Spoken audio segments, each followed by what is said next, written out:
الحمد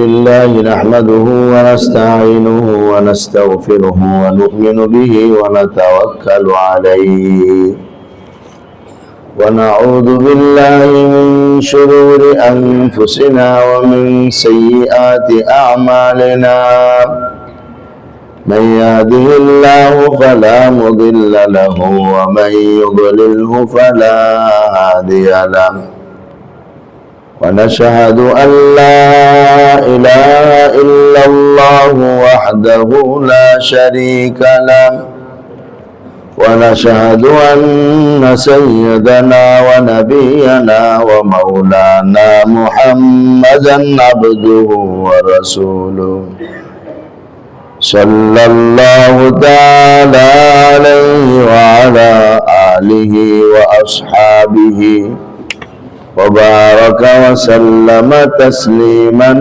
كثيرا كثيرا أما بعد فأعوذ بالله من الشيطان الرجيم بسم الله الرحمن الرحيم لا أقسم بهذا البلد وأنت حل بهذا البلد ووالد وما ولد لقد خلقنا الإنسان في كبد أيحسب أن لن يقدر عليه أحد يقول أهلكت مالا لبدا أيحسب أن لم يره أحد آمنت بالله صدق الله مولانا العظيم وصدق رسوله النبي الأمي الكريم ونحن على ذلك لمن الشاهدين والشاكرين والحمد لله رب العالمين سبحانك لا علم لنا إلا ما علمتنا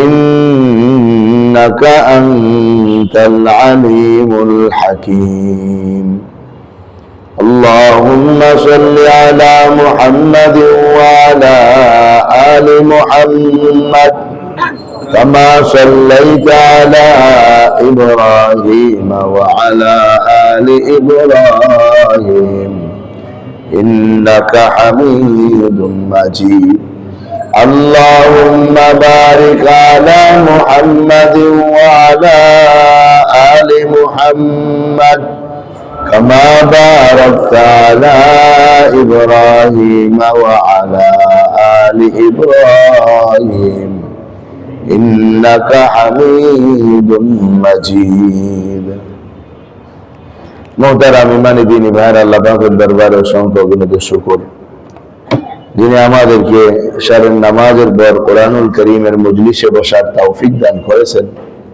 এজন্য সকলেই দিল থেকে শুকর আদায় করি আলহামদুলিল্লাহ।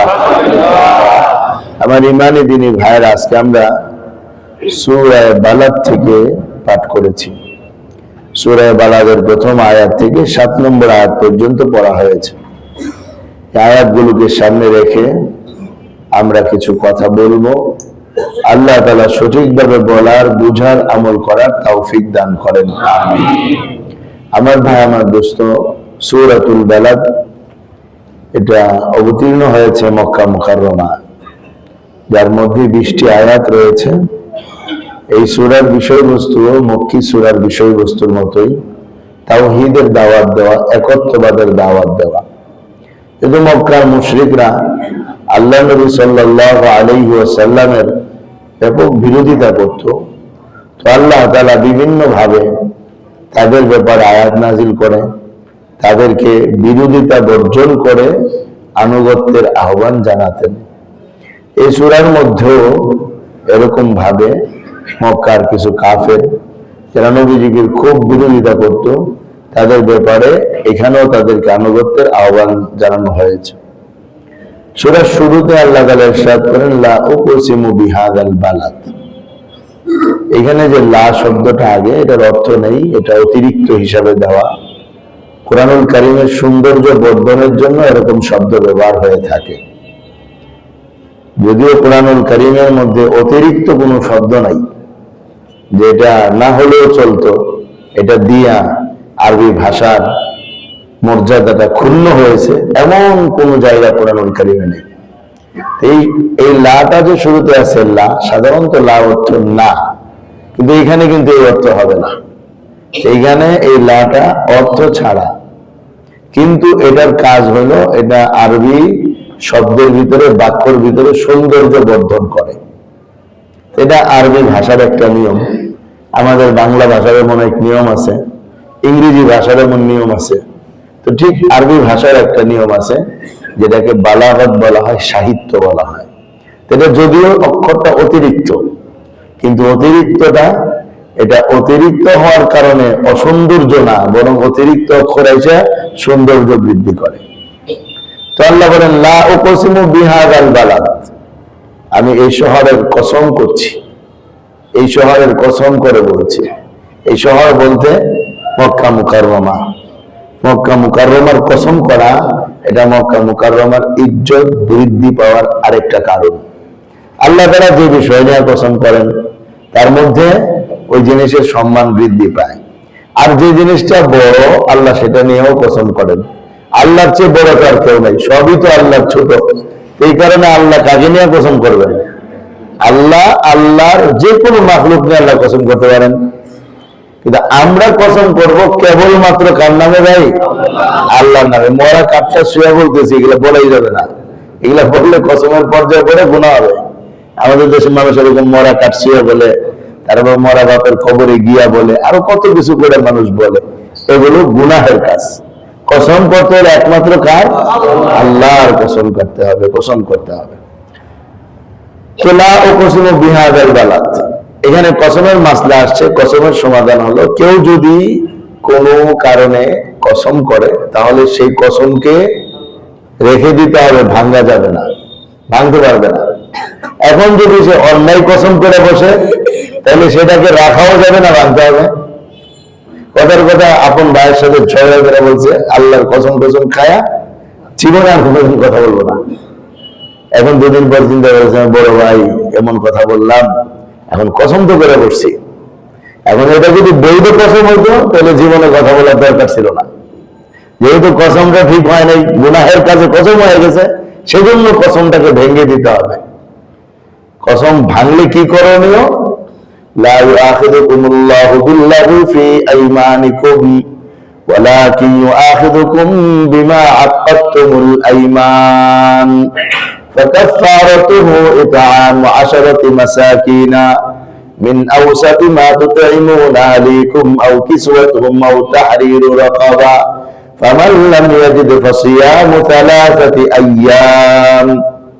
এখানে আল্লাহ তাআলা কসম বলার তিনটা, কসমের কাফারা তিনটা ধার্য করেছেন। একটা ধার্য করেছেন 10 জন মিসকিনকে 2 বেলা পেট ভরে খাওয়াতে হবে। যদি এতটি পয়সা না থাকে, তৎকালীন সময় তো মানুষের অভাব বেশি ছিল, যদি এই পরিমাণ পয়সা কারো না থাকে তাহলে একজন গোলাম আজাদ করে দিতে হবে। একজন গোলাম তৎকালীন সময় স্বাভাবিক বিষয় ছিল। একজনের অনেক গোলাম ছিল, পয়সা নেই কিন্তু গোলাম আছে। আমাদের দেশে পয়সা হলেই তো গাড়ি আছে, পয়সা নাই তো গাড়িও নাই। গাড়ি আর গোলাম তৎকালীন সময় একই জিনিস মনে করে, হয়তো খাদেম গাড়ি। তো আল্লাহর সিস্টেম ধরে প্রথমে 10 জন মিসকিনকে খাওয়াতে হবে, যদি পয়সা না থাকে একটা গোলাম আজাদ করতে হবে, যদি তাও সম্ভব না তাহলে 3 দিন রোজা রাখতে হবে। এটা একেবারে সহজ। এখন এই তিনটার মধ্যে যে কোনো একটা করলেও হয়ে যায়, উলামায়ে কেরাম বলেন। এই জন্য কসম যদি কেউ ইচ্ছা করে কসম করে, যেটা গুনাহের কসম, সেটা ভাঙতে হবে। আগে ভাঙবে, তারপরে কাফারা দিবে। আগে কাফারা না, যে আমি আগে কাফারা দিয়ে তারপরে কথা বলবো, আরো 3 দিন যাক না, আগে কথা বলবে, কসম ভাঙতে হবে, তারপরে কাফারা দিয়ে দিতে হবে। এবার আমরা যে কোনো ভাবে কথাটার মধ্যে কসম করতে গিয়ে আমাদের সাবধানতা অবলম্বন করা দরকার। অনেক মানুষ আছে খালি খালি কসম খায়, শুধু শুধু কসম খায়, এটা উচিত না। আল্লাহর নামের ইজ্জত রক্ষা করা দরকার। আর মিথ্যা কসম খাওয়া তো আরো গুনাহ। কাফারা দিলে তো অবশ্যই মাফ হবে, কিন্তু আল্লাহর নামের বেইজ্জতি করা তো অনেক বড় গুনাহের কাজ। এই জন্য কসম শুধু শুধু মুখ দিয়ে কসম আনার কোনো প্রয়োজন নেই। কসম তো তখন যখন কোনোভাবে বিশ্বাস করতেছে না কথাটা। এখন আল্লাহর নামের কসম খেলে সেটা বিশ্বাস করব, আপনিও তার কাছে সন্দেহ মুক্ত হয়ে যাবেন। এই ক্ষেত্রে আল্লাহর নাম ব্যবহার করে আপনি কসম খেতে পারেন, অনুমোদিত জায়গা। কিন্তু শুধু শুধু বিনা কারণে আবার মিথ্যা কথাকে সত্য বানানোর জন্য এগুলো গুনাহের কাজ হবে ভাইয়েরা আমার। আল্লাহ আমাদের বুঝার তৌফিক দান করেন। তা আল্লাহ কেন কসম খাচ্ছেন? আল্লাহ কি আমাদেরকে বিশ্বাস করানোর জন্য? নাহলে আমরা আল্লাহর প্রতি নাউজুবিল্লাহ সন্দেহ পোষণ করতেছি? না, এই কারণে না। আল্লাহ কসম করতেছেন এই কারণে যে পরবর্তীতে একটা কথা বলবেন, এই কথাটা অনেক বেশি গুরুত্বপূর্ণ। ওইটার দিকে আমাদেরকে মনোনিবেশ করার জন্য, আকর্ষণ সৃষ্টি করার জন্য, গুরুত্ব অনুধাবন করার জন্য আল্লাহ তাআলা এখানে কসম করতেছেন। কিসের কসম করলেন? পবিত্র নগরী মক্কা মুকাররমার কসম করলেন। যে মক্কা মুকাররমা পৃথিবীর ভূখণ্ড সমূহের মধ্যে সবচেয়ে শ্রেষ্ঠতম ভূখণ্ড, যাকে আল্লাহ তাআলা জমিন বানানোর সময় সবার আগে বানিয়েছেন যেই জায়গাটা, সেটাই হলো মক্কা মুকাররমার বাইতুল্লাহ শরীফের জায়গা। এই জায়গাটাকে আল্লাহ বানিয়েছেন সবচেয়ে সেরা, সবচেয়ে শ্রেষ্ঠ হিসাবে আল্লাহ তাআলা জমিনের মধ্যে এই জায়গাটাকে বানিয়েছেন। রাসূলুল্লাহ সাল্লাল্লাহু আলাইহি ওয়াসাল্লাম বিভিন্ন হাদিস শরীফের মধ্যে বলছেন মক্কা মুকাররমার শ্রেষ্ঠত্বের কথা।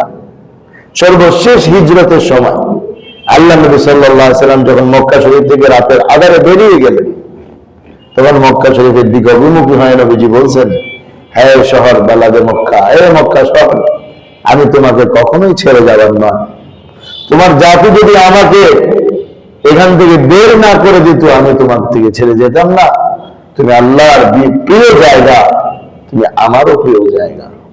নবীজি সাল্লাল্লাহু আলাইহি ওয়াসাল্লাম আল্লাহর এই মক্কা মুকাররমাকে এরকম খেতাব করে, সম্বোধন করে তারপরে চলে আসছেন।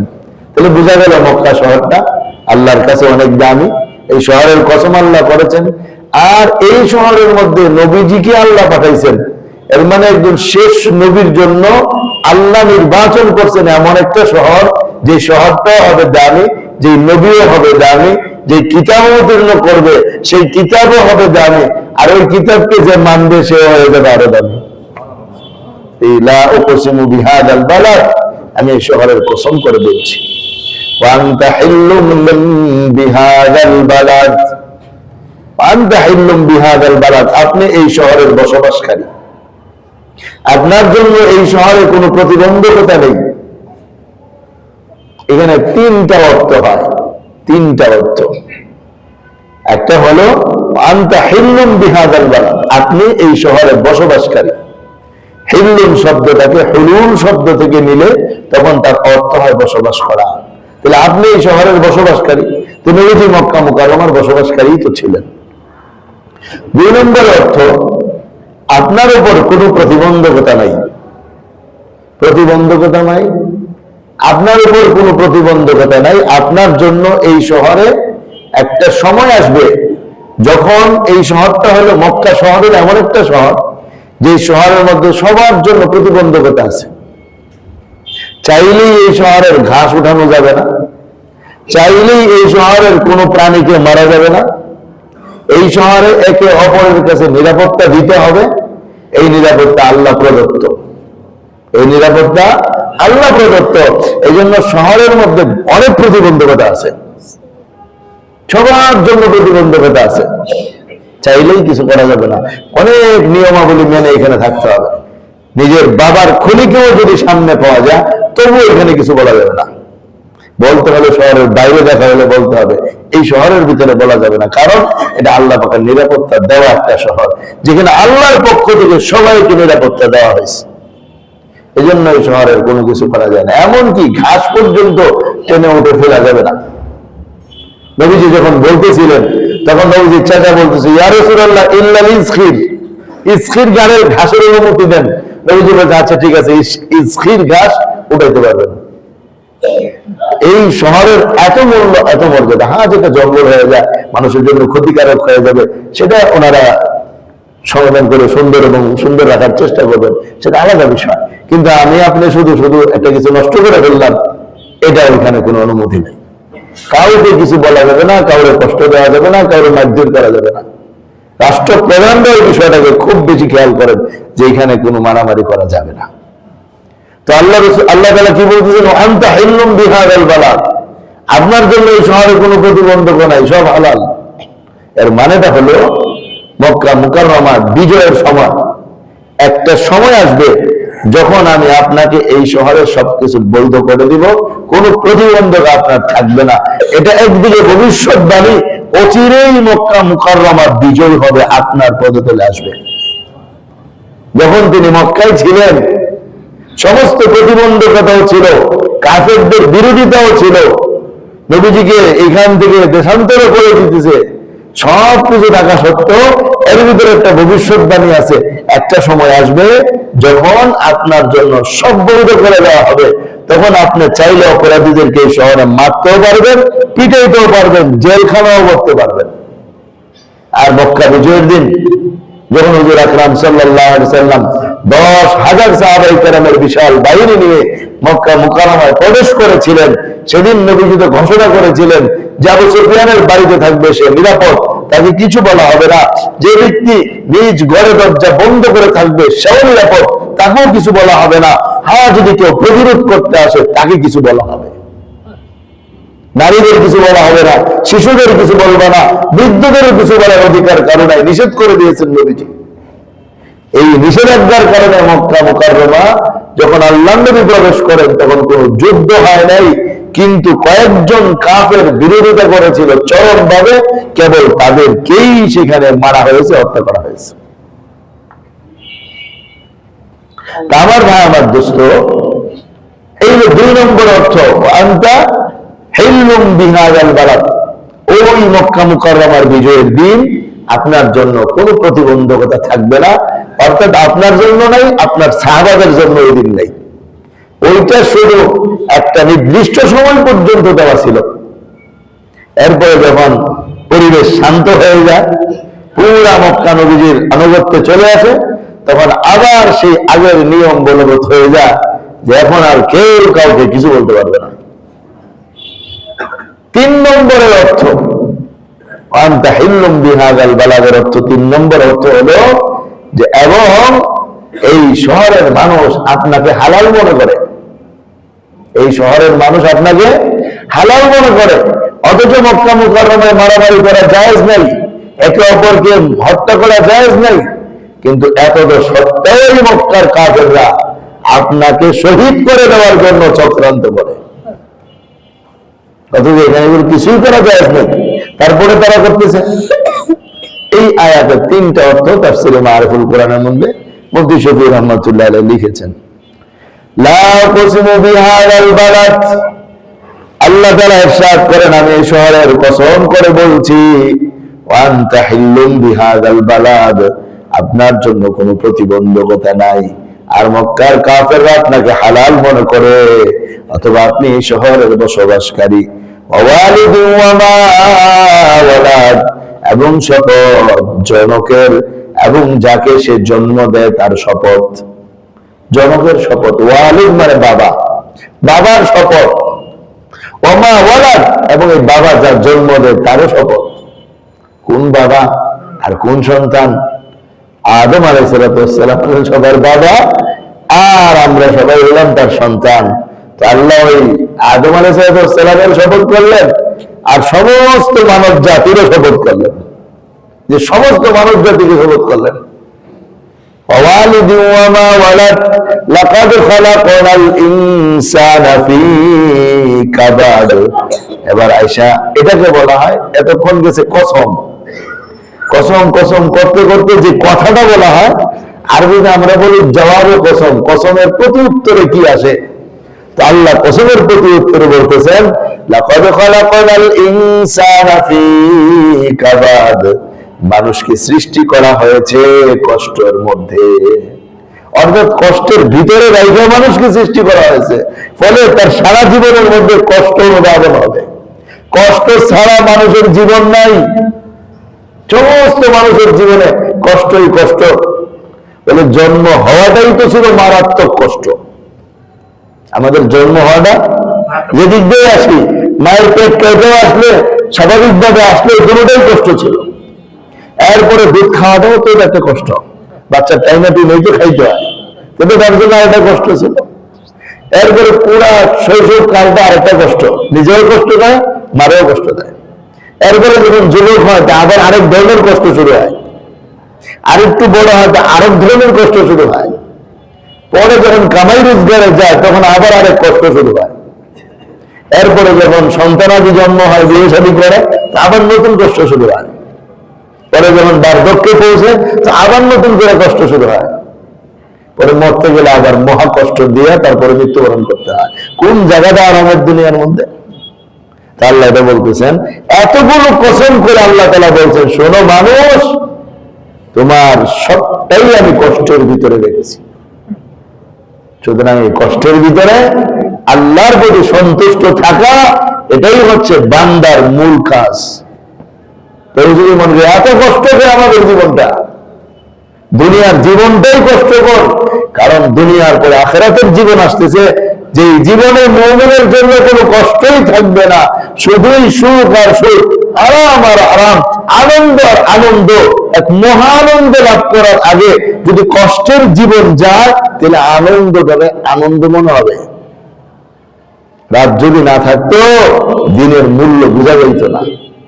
অসুস্থ যদি কেউ কোনোদিন না হইতো, সুস্থতার মূল্য বুঝে আসতো না। এই জন্য দুনিয়ার জীবনে কষ্টের ভিতরে রেখা আখিরাতের জীবনটা একেবারে আরামের জীবন যখন হবে, তো এই জীবনটা নিজের কাছে খুব বেশি ভালো লাগতে থাকবে। দুনিয়াতে কি পরিমাণ কষ্ট করে আসছি। এই জন্য হুজুর আকরাম সাল্লাল্লাহু আলাইহি ওয়াসাল্লাম বলেছেন, মুমিনের জীবন পুরাটাই লাভ, দুঃখে থাকলেও লাভ, সুখে থাকলেও লাভ। মুমিনের জীবনের কোনো ক্ষতি নাই, লস নাই। কারণ বেচারা সুখে থাকলেও আলহামদুলিল্লাহ, আর দুঃখে পড়লে ইন্না লিল্লাহ। আলহামদুলিল্লাহ করলেও সব লেখা হয়, ইন্না লিল্লাহ বললেও সব লেখা হয়। তো মুমিনের লস কোন জায়গায়? মুমিনের জীবনের কোনো লস নাই, সুখে থাকলেও লাভ, দুঃখে থাকলেও লাভ। এই জন্য আল্লাহ আমাদের জানায় দিয়েছেন, লাকাদ খালাকনাল ইনসানা ফি কাবাদ, আমি মানুষকে সৃষ্টি করেছি কষ্টের ভিতরে। এর অর্থ আল্লাহ কষ্ট করে সৃষ্টি করে নাই, আমাদেরকে কষ্টের ভিতর থেকে বের করে নিয়ে আসছে। এর মানে হলো আমাদের জীবনে এ টু জেড সবটা কষ্টের ভিতর যাবে। এই কথা শোনার পর যখন জীবনে কষ্ট আসবে, তখন তো বুঝে আসবে যে না, আল্লাহ তো বানাইছে কষ্ট নিয়ে, কষ্ট ভিতর দিয়ে আল্লাহ বানাইছে, সুতরাং আমার জীবনে কষ্ট আসতেই পারে। তখন মুমিন কষ্টে করে হাউটাস করবে না, রবের দিকে মোতাবাজ্য হবে যে রব, কষ্ট বেশি হয়ে যাইতেছে, ক্ষমায় দাও, সহনশীল পর্যায়ে দিয়ে দাও, অথবা ধৈর্য ধারণ করার তৌফিক দাও। এইটাই তো রবের স্মরণ, এইটাই তো ফাযকুরুনি আযকুরকুম ওয়াশকুরুলি ওয়ালা তাকফুরুন। আমার স্মরণ করো, আমিও তোমার স্মরণ করব। আমার নাশকরি করে না, কুফরি করে না। যদি দুনিয়ার এই জীবনে আল্লাহ কষ্টের ভিতরে রাখতেন, আমরা কি আল্লাহরে মনে রাখতাম? সুখী মানুষদেরকে জিজ্ঞেস করে দেখেন, আল্লাহরে ওনারা কয় বেলা মনে রাখে? আর দুঃখী মানুষও জিজ্ঞেস করে দেখেন, বেলায় বেলায় আল্লাহর কথা মনে থাকে। হাঁটতে গেলেও আল্লাহর কথা মনে থাকে, বাজারে গেলেও আল্লাহরে ডাকে, ঘুমাইতে গেলেও আল্লাহরে ডাকে, শীতে ধরলেও আল্লাহরে ডাকে, গরমে ধরলেও আল্লাহরে ডাকে।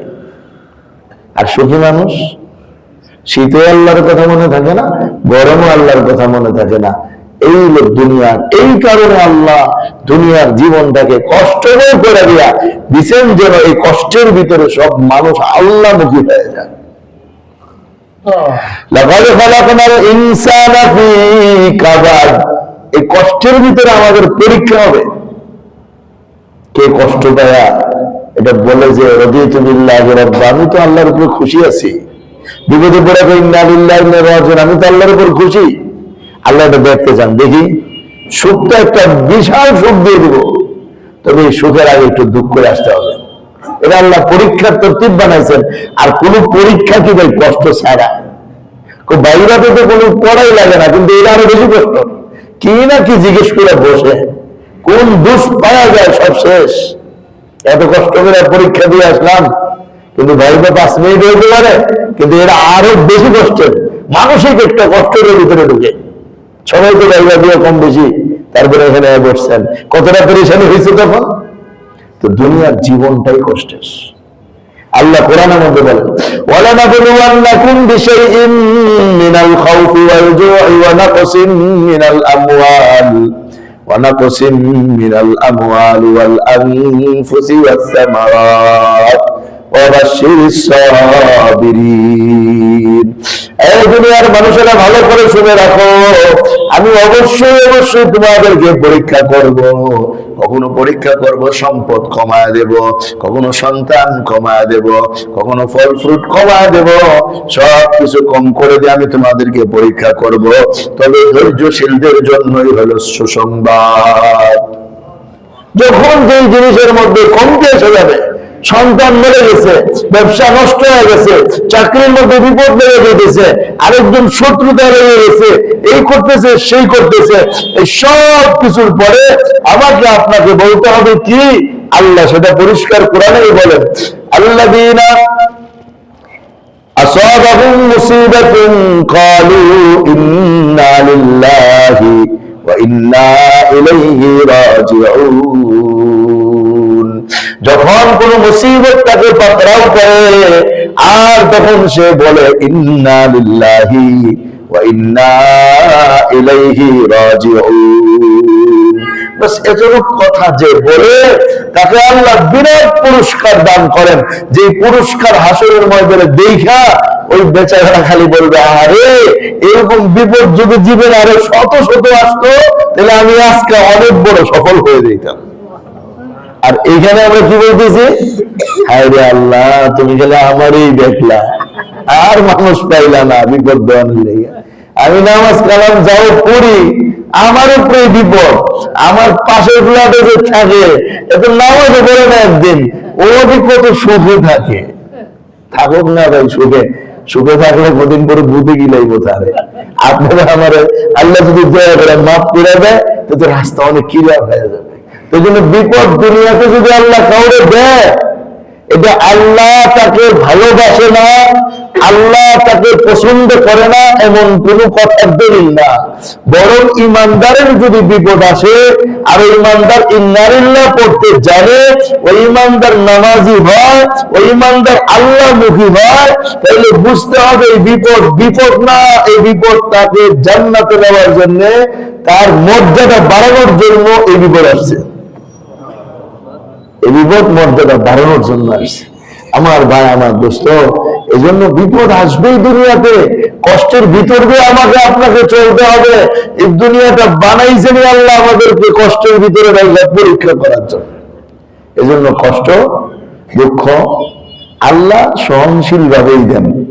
এমন কষ্ট আল্লাহ করে দেয় না যে কষ্টের চোটে একেবারে কি বলে দিল ফেটে মরে গেছে। সহনশীল পর্যায়ে থাকে। যেমন কেউ মারা গেল, কত বড় কষ্ট। এই যে আমাদের উস্তাদ মারা গেছে, যেমন আব্দুল রহিম সাহেব হুজুর রহমতুল্লাহ আলাইহি, হুজুর মারা গেছে। হুজুরের ছেলে আমাদের উস্তাদ আল্লাহ মাওলানা ফরিদ আহমদ সাহেব একদিন এখানে বয়ান করছিলেন, যখন যুবকদের উদ্দেশ্যে বয়ান হতো, হুজুর বয়ান করছিলেন একদিন এসে। তা আমরা হুজুর মারা গেছে মাগরিবের সময়, পরের দিন হুজুরকে আমরা দাফন করে আসলাম সেই জোহরের সময়। তা আমরা চলে আসছি ওই দিনেই, হুজুর আসছেন একদিন পরে আসছেন। তো আমি দেখা করতে গেছি, আমার ধৈর্য বলতেছে আব্বা কই। তো হুজুর জানেন আব্বা কই, কিন্তু মনটাকে বুঝাইতে পারতেছে না, কিন্তু আব্বা কই, আমার আব্বা কোথায়। তখন একটু পরে বলতেছে, গেটের মধ্যে ঢুকলেই আগে তো আব্বাকে দেখতাম চোখের মধ্যে বসে দিচ্ছে, এখন গেটটা তালা দেখে আমার আর ভালো লাগে না। এই যে মনের একটা কষ্ট, কেউ মারা যাওয়া বিরাট কষ্ট একটা। সন্তান মরে গেলে বাবার কাছে কতটা কষ্ট লাগবে, বাবা মারা গেলে ছেলের কাছে যতটুকু না লাগে, এর চেয়ে অনেক গুণ বেশি লাগে বাবার বর্তমানে যদি সন্তান দুনিয়ার থেকে বিদায় নিয়ে যায়। অনেক বেশি কষ্ট লাগে এর মধ্যে। কিন্তু এত সব কষ্টটাও কিন্তু সহনীয় পর্যায়ে আল্লাহ তাআলা করে দেন মানুষকে। আর যদি সে ইন্নালিল্লাহ করতে থাকে, তখন তার ভিতরে এটা আরো বেশি সহনীয় পর্যায়ে চলে যায়। এজন্য ভাই, দুঃখ কষ্ট জীবনে আসবেই, প্রস্তুত থাকা দরকার, বিচলিত না হওয়া দরকার। কারো চাকরি হইতেছে না, পড়তেছে অনেক, কারো বিয়ে হইতেছে না, কষ্ট করতেছে অনেক, কারো এটা নাই, কারো এটা নাই, কারো অফিসে গেলেই শত্রু, বাজারে গেলেই দুশ্মন, ব্যবসার মধ্যে পেরেশানি লেগেই থাকে, লোকজন বাকি নিয়ে মাল দেখাই করে না, ফোন নাম্বার পর্যন্ত পাল্টায় বানাইছে, 8 লাখ 10 লাখ 50 লাখ কোটি টাকা পর্যন্ত আছে, এই যে মানে ঋণ গ্রহীতাদেরকে খুঁজেই পাওয়া যায় না। এগুলা সব বিপদের ভিতরে। এই বিপদগুলো আল্লাহ তাআলা মুমিনকে কেন দেন? এর দ্বারা মুমিনের মর্যাদা বৃদ্ধি পায়, এর দ্বারা মুমিন আরো বড় মুমিন হয়, এর দ্বারা আল্লাহর ওলি আরো বড় আল্লাহর ওলি হয়। কিন্তু এই ক্ষেত্রে যদি এমন কোনো কথা বলা হয় যেই কথা কুফরের কাছে নিয়ে যাবে, যেই কথা আল্লাহর শানে বেয়াদবি হয়ে যাবে, তাহলে কিন্তু আবার এটা ক্ষতির কারণ হয়ে যাবে। হুজুর সাল্লাল্লাহু আলাইহি ওয়াসাল্লামের ছেলে হযরত ইব্রাহিম রাহমাতুল্লাহ আলাইহি মারা গেছেন। ইব্রাহিম রাদিয়াল্লাহু তাআলা ইন্তেকাল করেছেন, মারা গেছেন। নবীজি কোলে নিছেন, নবীজি চোখ দিয়ে পানি পড়তেছিল। নবীজি বললেন, ইন্নাল আইনা তাদমা ওয়াল কলবা ইয়াহজুনু ওয়ালা নাকুলু ইল্লা মা ইয়ারদা বিনা রাব্বুনা ওয়া ইন্না বিফিরাকিকা ইয়া ইব্রাহিম লামাহজুনুন। চোখ অশ্রুসজল হয়, অন্তর ব্যথিত হয়, কিন্তু আমাদের রব অসন্তুষ্ট এমন কোনো কথা আমরা বলবো না। হে ইব্রাহিম, তোমার বিরহ ব্যথা আমরা ব্যথিত। হুজুর আকরাম সাল্লাল্লাহু আলাইহি ওয়াসাল্লাম তো তার সন্তানের জন্য কাঁদছেন। এক সাহাবী জিজ্ঞেস করলেন, ইয়া রাসূলুল্লাহ, সর্বনাশ, আপনি কাঁদবেন? পোলাপানের লইয়া? আমার 10টা মারা গেছে, আমি একদিনও কাঁদি নাই। নবীজি বলছেন, তুমি পাষাণ। এটা রহমা, এটা দয়া, এটা থাকার দরকার আছে। তুমি কি, তোমার প্রতি তো মহব্বতই নাই মিয়া, তোমার প্রতি কোনো ভালোবাসাই নেই। এটা রহমত, এটা দয়া, এটা থাকবেই। তো এই যে এখানে যেখানে দয়ার জায়গা, ওখানে নির্দয় হওয়ারও কোনো সুযোগ নাই ইসলামের মধ্যে। কান্না আসবে, কাঁদতে হবে, কানলে দিল শান্তি হবে, মন প্রশান্ত হবে, মনের ব্যথা জেরে পড়বে, এখানে ইসলাম অনুমতি দেয়। কিন্তু হা হুদাস করে কানতে কানতে জামা কাপড় ছিঁড়া ঘর থেকে বের হইয়া মিডিয়ার সামনে গিয়ে চিৎকার, এটার ইসলাম অনুমতি দেয় না। বোঝা দরকার আছে, আমাদের অনেক কিছু বোঝার দরকার আছে। কান্নারও শরীয়তে লিমিট আছে। পেরেশানি, দুঃখ, বেদনা এগুলো জীবনে আসবেই, সেটাকে সঠিকভাবে আমাদেরকে নিয়ে যেতে হবে। এরপরে আল্লাহ বলেন, আয়াহসাবু আল্লা ইয়াকদিরা আলাইহি আহাদ। এই 3টা কথা বলার পর ওই কাফেরদের দিকে সম্বোধন করে বলতেছেন, যে সমস্ত কাফেররা আল্লাহর হুকুম মানে না, বরং ইসলামের বিরুদ্ধে শত্রুতা পোষণ করে, আল্লাহর নবীকে কষ্টের ভিতরে ফেলার চেষ্টা করে, মুসলমানদের কষ্টের ভিতরে ফেলার চেষ্টা করে, তাদেরকে শোনায় দিয়েছেন, আরে জীবনটাই তো কষ্টের বানাইছি, জীবনটাই তো কষ্টের, তুমি এদেরকে কষ্ট দিয়ে মনে করতেছো অতিরিক্ত কিছু না, অতিরিক্ত কিছু দিতে পারতেছো না, যা তকদির আছে তাই যাচ্ছে, বেশি কিছুই যাচ্ছে না, তোমার খুশি হওয়ার কোনো দরকার নাই।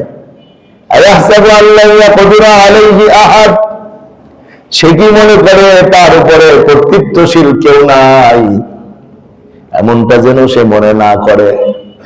অর্থাৎ কাফের এটা মনে করতো, আমরা যে মুসলমানদের কষ্ট দেই, আমাদেরকে কি বলবে, আমাদেরকে কেউ কিছু বলার নাই, আমরা যথেচ্ছা মক্কার লিডার, মক্কার নেতা, আমরা যাকে মন চায় যেভাবে কষ্ট দেব, আমাদের কিছু বলার নাই। কিন্তু আল্লাহ এখানে প্রশ্নবোধক শব্দ দিয়ে বলছেন, আয়াহসাবু আল্লা ইয়াকদিরা আলাইহি আহাদ, সে কি মনে করে তাকে কেউ দেখে না। আয়াহসাবু আল্লা ইয়াকদিরা আলাইহি আহাদ, সে কি মনে করে তার উপরে কোনো কর্তৃত্বশীল নাই। এর মানে হলো এই কথাটা ভুল, অবশ্যই তোমার উপরে কর্তৃত্বশীল একজন আছে, তিনি কে? আয়াহসাবু আল্লা ইয়াকদিরা আলাইহি আহাদ। এই জন্য আমার দুষ্ট কথার ভিতরে আমার আপনার জন্য ইঙ্গিত রয়ে গেছে, আমি আপনি যদি কথা মনে না করি, যা ইচ্ছা তা করবো, বড় হয়ে গেছি, বড় হুজুর হয়ে গেছি, খতিব সাহেব হয়ে গেছি, সভাপতি হয়ে গেছি, এমপি হয়ে গেছি, প্রধানমন্ত্রী হয়ে গেছি, মালিক হয়ে গেছি, আমার উপর কর্তৃত্ব করার কেউ নাই। না না, কর্তৃত্ব করার একজন আছে, যখন ধরবেন তখন কিন্তু পালায়াও জায়গা পাইবেন না, ঠিক নেই ভাই? এই জন্য কর্তৃত্বের উপরে কর্তৃত্ব চলে, সাবধান হওয়া দরকার সমস্ত মুসলমানদেরকে। যে এমনটা কোন সময় মনে করা উচিত না যে আমার উপরে কেউ নাই, আমি বড়। আমাদের সবার বড় কে? আল্লাহ সবার বড়। যাকে আল্লাহ যে দায়িত্ব দিছে, ওটা আমরা কর্মচারী, এবার যে চেয়ারে বসি না কেন, সেই চেয়ারের উপরে আল্লাহর কর্তৃত্ব হয়ে গেছে। মক্কার কাফেরদের বুঝাই দিছে, সাহাবাদের উপরে জুলুম করতেছো, ইসলামের বিরুদ্ধাচরণ করতেছো, নবীকে কষ্ট দেওয়ার সিদ্ধান্ত নিচ্ছ, নবীকে শহীদ করে দেওয়ার সিদ্ধান্ত নিচ্ছ, কি মনে করেছো তোমাদের উপরে কারো কর্তৃত্ব নাই?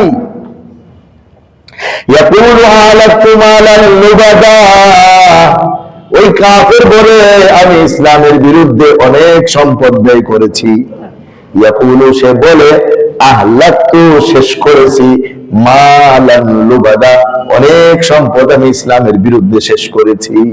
তার অনেক সম্পদ ছিল, যে সমস্ত সম্পদশালী কাফেররা ছিল তাদের যে সম্পদগুলো তারা ইসলামের বিরুদ্ধে শেষ করত।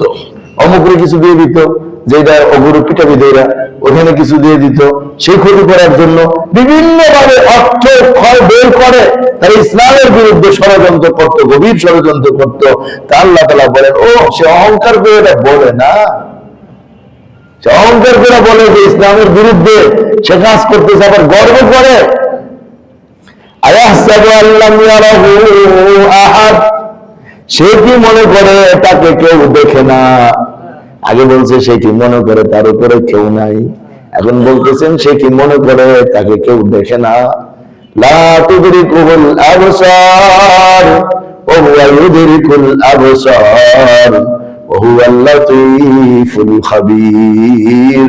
আল্লাহ নিজের পরিচয় দিয়া বলেন, আল্লাহ এমন সত্তা যাকে কোনো চোখ দেখে না, আর তিনি এমন সত্তা যিনি সকল চোখকে দেখেন, সবাইকে দেখেন, সবার কথা শুনেন, সবার গতিবিধি তিনি পর্যবেক্ষণ করেন, এমনকি ভিতরেরটাও পর্যবেক্ষণ হয়, যেটা কিরামান কাতিবিনের খবর নাই। মনে মনে কল্পনা করলেন কোন একটা কিছু, কিরামান কাতিবিনের খবর নাই, এটা ও তো ভিতরের খবর জানে না। আল্লাহ বলেন, না ওটা আমিও জানি, কিরামান কাতিবিন না জানলে কোনো অসুবিধা নাই। এটা কে জানেন? হ্যাঁ, সেটা আল্লাহ রাব্বুল আলামিনের কাছে স্পষ্ট। এজন্য বুঝাইতে চাইলেন তাদেরকে, কি মনে করছো কেউ দেখে না? কি মনে করেছো কেউ তোমাদের উপরে নাই? এই চিন্তা ভুল। একজন সব কিছু দেখতেছেন, মনিটরিং করতেছেন, কিভাবে সিসি ক্যামেরা যতটুকু করে এর চেয়েও বহুগুণ বেশি সুন্দরভাবে মনিটরিং করা হচ্ছে, সব ধারণ করা হচ্ছে, লিখে রাখা হচ্ছে, কোনোটাই কম করা হবে না। তো তাদের যে ধারণা ছিল ওই ধারণাকে নিষেধ করা হচ্ছে, যে না, এই ধারণা করো না, একজন আছে যিনি কর্তৃত্বশীল, একজন আছেন তিনি সব দেখেন, সব হিসাব রাখেন। ওই আল্লাহকে ভয় করো, ওই আল্লাহকে মানো। এই কথাটাই হলো মূল কথার উদ্দেশ্য। তো কি কথা হলো আজকে আলোচনা? আল্লাহ তাআলা কসম করলেন মক্কা শহরের, কসম করে নবীজিকে বললেন আপনি এই শহরের বাসিন্দা, অথবা আপনার জন্য সব কিছু কোনো প্রতিবন্ধকতা নাই, অথবা তারা আপনাকে শহীদ করার ষড়যন্ত্র করে। জনকের শপথ, যাকে জন্ম দেওয়া হলো তার শপথ, মানুষকে কষ্টের ভিতরে সৃষ্টি করা হয়েছে, সুতরাং মানুষের জীবনে দুঃখ কষ্ট আসবেই, সেই দুঃখ কষ্ট নিয়ে জীবন যাপন করতে হবে। এক নাগারে সুখ আর সুখ হবে না, আবার দুঃখ আর দুঃখ তাও হবে না। কখনো সুখ, কখনো দুঃখ, কখনো সন্ধ্যা, কখনো সকাল, কখনো ঝড়, কখনো স্বাভাবিক, কখনো উত্তাল, কখনো সমতল, এইভাবেই মানুষের জীবনটা চলবে। এজন্য এটা বলে আমাদেরকে পরিবেশ জানায় দিচ্ছেন যে টেনশনের দরকার কি, জীবনে এমন হবেই। যেন বন্ধু বন্ধুকে আগের থেকে কানে কানে সব বলে দেয় যে দোস্ত এরকম এরকম কিন্তু ঘটবে এখানে। তো আল্লাহ যেন কানে কানে বলে দিছে এরকম এরকম কিছু দুনিয়াতে ঘটবে, টেনশন করার কিছু নাই। আর নবীজি বলে দিয়েছেন, আরে টেনশন কি, তুমি সুখে থাকলেও লাভ, দুঃখে থাকলেও লাভ তোমার। এটা আবার কিভাবে? সুখে থাকলে আলহামদুলিল্লাহ বলবা, দুঃখে থাকলে ইন্নালিল্লাহ বলবা। কাফের তো সুখে থাকলে আলহামদুলিল্লাহ বলে না, দুঃখে থাকলে ইন্নালিল্লাহ বলে না। ওর সুখ হওয়ার জন্য ক্ষতি, ওর দুঃখ হওয়ার জন্য ক্ষতি। আর মুমিনের সুখ তার জন্য লাভ, দুঃখটাও তার জন্য লাভ। তো মুমিনের জীবনে লস বলতে লস প্রজেক্ট নাই, যা আছে সব কি লাভ ইলাভ। আল্লাহ আমাদের বুঝার তৌফিক দান করেন।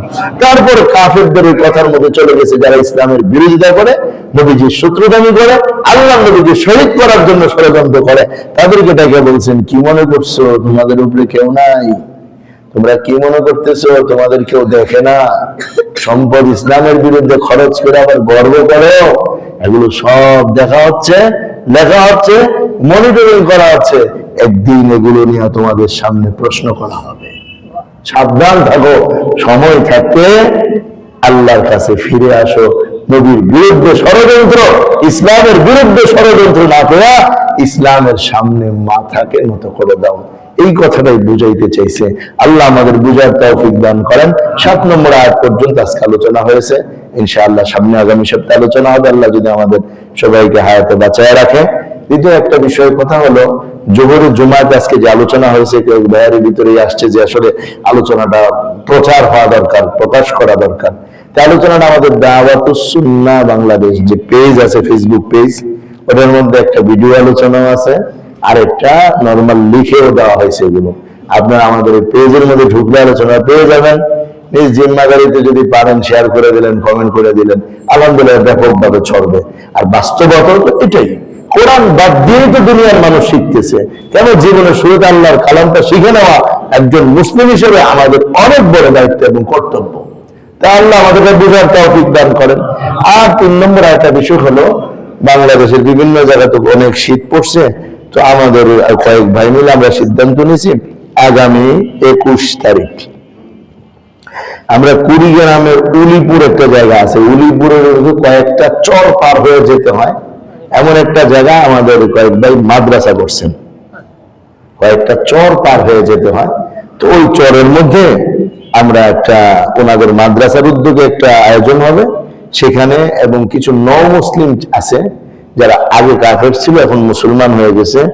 ওই সমস্ত লোকদেরকে ওনারা ছেড়ে দেন নাই, বরং ওনারা তাদেরকে লিস্টিতে রাখছেন, নিয়মিত তাদেরকে সহযোগিতা করার জন্য। এটা গ্রুপ আমাদেরই পরিচিত, আমাদের ভাই করে থাকেন। তো আমি ইনশাআল্লাহ ওনাদের সাথেও কুড়িগ্রামের প্রোগ্রামে যাব। সেখানে আমাদের থাকবে শীত বস্ত্র বিতরণ, বলতে কম্বল বিতরণ। আর কম্বলের মধ্যে আমরা ফিকির করছি একটু ভালো দামে চায়না কম্বল গুলো অন্তত পক্ষে দেওয়া যায়, আমরা যেই কটা দিতে পারি। আমাদের সভাপতি সাহেব বলছেন যে বেশ একটা মোটা অন্তরের কম্বল দিবেন ইনশাআল্লাহ। তা আপনারাও যদি কেউ এই খাতে শরীক হতে চান, তো আগামী শুক্রবারের মধ্যে আমাদের সাথে যোগাযোগ করে, আমার সাথে যোগাযোগ করবেন ইনশাআল্লাহ। আমরা আশা করি তাদের কাছে আমরা যাব এবং এই কম্বল এবং আরো কিছু শীতবস্ত্র, নগদ অর্থ তাদেরকে আমরা সহযোগিতা করার চেষ্টা করব। সেটা হলো কুড়িগ্রাম শহর থেকে যে উলিপুর আছে, উলিপুর থেকে আরো ভিতরে বলছে, বিবরণ শুনে দেন, ভয় পেয়ে গেছি যে প্রথমে যাইতে হবে ট্রলার দিয়া, তারপরে চর পার হইতে হবে ঘোড়ার গাড়ি দিয়া, তারপরে আবার যেতে হবে হাইটা উঠা। বলছে ঠিক আছে, একটু অন্তর্ভুক্ত আল্লাহর জমিন তো দেখাও দরকার। ওনারা তো আমাদের ভাই মুসলমান, এত কষ্ট জীবন যাপন করে, আল্লাহ আমাদের কত সুখে রাখছে। তো অন্তর্ভুক্ত তাদের কাছে যদি আমরা 2-4 পয়সা পৌঁছাইতে পারি, আর এই উসিলা আল্লাহ আমাদেরকে মাফ করে দিতে পারেন। এই জন্য দোয়া হচ্ছে, আপনারা দোয়া করবেন। আর এই আলোচনা বা দাওয়াতুস সুন্নাহ পেজের একটা কিউআর কোড বানানো হয়েছে, মসজিদের বাইরে দেয়ালে লাগানো আছে। যারা চান কিউআর কোড স্ক্যান করলে আপনার পেজে ঢুকতে পারবেন। অথবা এই যে ভূমিকম্পের দোয়া নিছেন, আগের বই আছে, সবগুলোতে কিন্তু বাংলা লেখা আছে দাওয়াতুস সুন্নাহ বাংলাদেশ। ফেসবুক পেজে ঢুকলেই এইটা পেজ আসলে আপনারা ইনশাআল্লাহ যুক্ত থাকলে আমাদের অনেক কাজ আমরা এখানে সব কাজই ওটার মধ্যে দেওয়া হয়। আপনারা যুক্ত থাকলেন, জানতে পারলেন। আল্লাহ তাআলা আমাদের সবাইকে আমল করার তৌফিক দান করেন। হ্যাঁ, ও আমাদের একজন মহিলা আসছে, নবী মুসলিম মহিলা। তো ওনার 2জন সন্তান আছে এখানে, বাচ্চারা মাদ্রাসায় পড়ে। বাবার শ্বাসকষ্ট, অর্থাৎ ওনার স্বামীর শ্বাসকষ্ট, কাজ করতে পারেন না। মেয়েটারও, ছোট মেয়েটারও শ্বাসকষ্টের কথা বলছে। তো আমরা যে যা পারি কিছু সহযোগিতা করার চেষ্টা করব। আল্লাহ আমাদের তৌফিক দান করেন। বাইরে আছে, একটু সময় জিকির করি, লা ইলাহা ইল্লাল্লাহ, লা ইলাহা ইল্লাল্লাহ, লা ইলাহা, লা ইলাহা ইল্লাল্লাহ, লা ইলাহা ইল্লাল্লাহ, লা ইলাহা ইল্লাল্লাহ, লা ইলাহা ইল্লাল্লাহ,